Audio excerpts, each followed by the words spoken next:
केला बेचने वाली चुड़ैल। एक बार की बात है, जादूपुर नाम के एक गांव में करतब दिखाती एक औरत एक रेड्डी के लिए गांव में आती है। आइए आइए मेहरबान कदरदान, खाइए रोहड़ा के ताजे ताजे केले। कभी खाए नहीं होंगे ऐसे केले, पीले पीले केले खाइए। ये कहकर रोहड़ा हाथों में 4 केले लिए उन्हें सर्कल में जोर जोर से हवा में उछालती हुई करतब दिखाती है, जिसे देखकर आसपास के सारे बच्चे अपने अपने मम्मी पापा से उस औरत के पास जाने की जिद करने लग जाते हैं। पापा, ऐसा तो सर्कस में बहुत से होता है ना।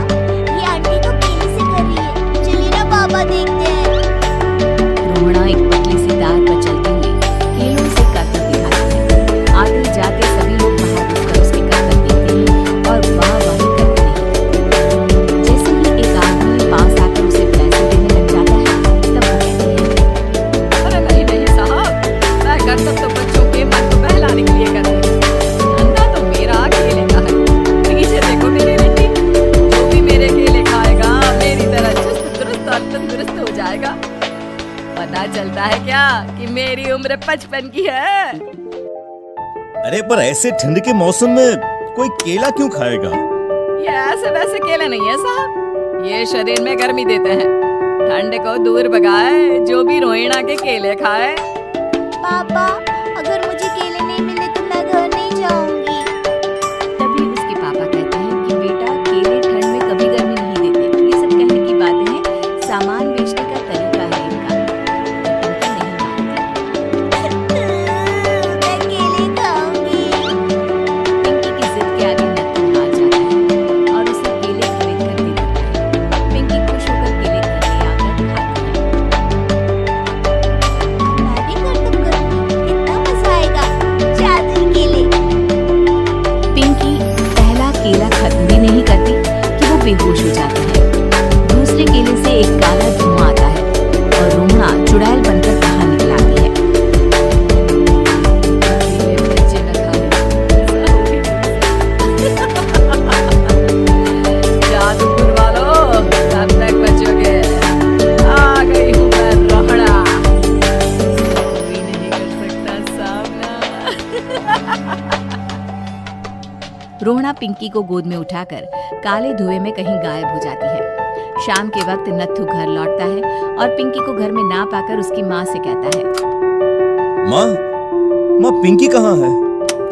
अरे बेटा, उसे तो तू सुबह करतब दिखाने ले गया था ना, फिर कहाँ वापस आए तुम दोनों?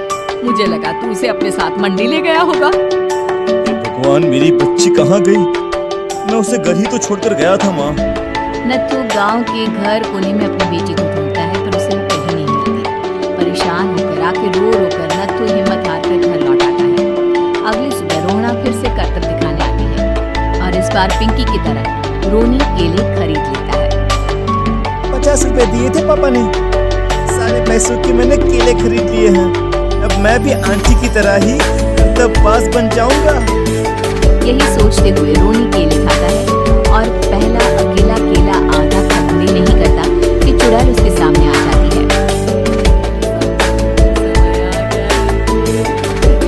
समय आ गया। ये तो बस शुरुआत है। सारे बच्चे मेरे कब्जे में होंगे। एक बच्चा भी नहीं बचेगा। ये कहकर रोना रोनी को गोद में लेकर काले धुएं में अदृश्य हो जाती है। इसके बाद हर रोज गांव में से कोई ना कोई बच्चा गायब होता, पर ऐसा क्यों हो रहा है किसी को भी समझ में नहीं आ पा रहा था। रोज की तरह अपनी बेटी पिंकी की तलाश में नत्थू गांव के एक तालाब के पास बैठा रो रहा था। कहाँ गई मेरी पिंकी?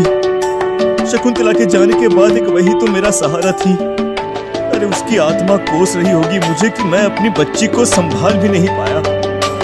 नत्थू ये कहता हुआ रो ही रहा था कि तभी तालाब में से उसे शकुंतला की आवाज सुनाई देती है।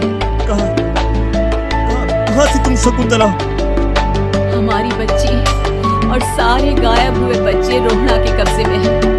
वो बच्चों को जो केले देती है उससे बच्चे बेहोश हो जाते हैं और उसके कब्जे में आ जाते हैं। वो उन्हें ले जाकर काली दुनिया में ले जाती है। और वो ऐसा क्यों कर रही है? ये मैं नहीं जानती, पर उस दुनिया का रास्ता मैं आपको बता सकती हूँ। एक केले का पेड़ है, उसके नीचे एक दरवाजा है, वहीं से रास्ता जाता है इस दुनिया का। ये कहकर शकुंतला की आत्मा गायब हो जाती है। गांव के सभी लोग झुंड बनाकर उसी रास्ते से काली दुनिया में चले जाते हैं और वहां देखते हैं कि सारे बच्चे वहां काम कर रहे थे। पापा मुझे ले चलो यहाँ से। पापा पापा। सभी बच्चे अपने मम्मी पापा से लिपट जाते हैं। तो तुम लोग यहाँ तक आ गए? क्यों हमारे बच्चों को पकड़ लिया तूने? तुझे शिकार ही बनाना है तो ले, हम सब आ गए हैं, हमें खा ले। मुझे बच्चे चाहिए, मेरे बच्चे के बदले तुम लोगों के बच्चे। क्या मतलब? गांव में रहने वाली एक औरत थी, केले की चोरी के इल्जाम में मेरे बेटे को गांव वालों ने इतना मारा कि वो मर गया। उसी दिन मैंने ठान लिया कि गांव वालों का भी वही हाल करूंगी। कुछ दिन बाद बेटे के चले जाने के दुख में मैं भी मर गई। मेरी बेटी की आत्मा एक चुड़ैल बन गई। बच्चे सोचो मुझ पर क्या बीती होगी। हमें माफ कर दो रोना, पता नहीं है किसकी गलती थी पर हम सभी माफी मांगते हैं। हमारी खुशियां लौटा दो, तुम भी तो एक माँ हो। गांव वालों की बात सुनकर रोना का मन पिघल जाता है और वो बच्चों को छोड़ देती है। उसके बाद काली दुनिया बच्चों के लिए जादुई दुनिया बन जाती है। अब कोई भी कभी भी वहां आ जा सकता था।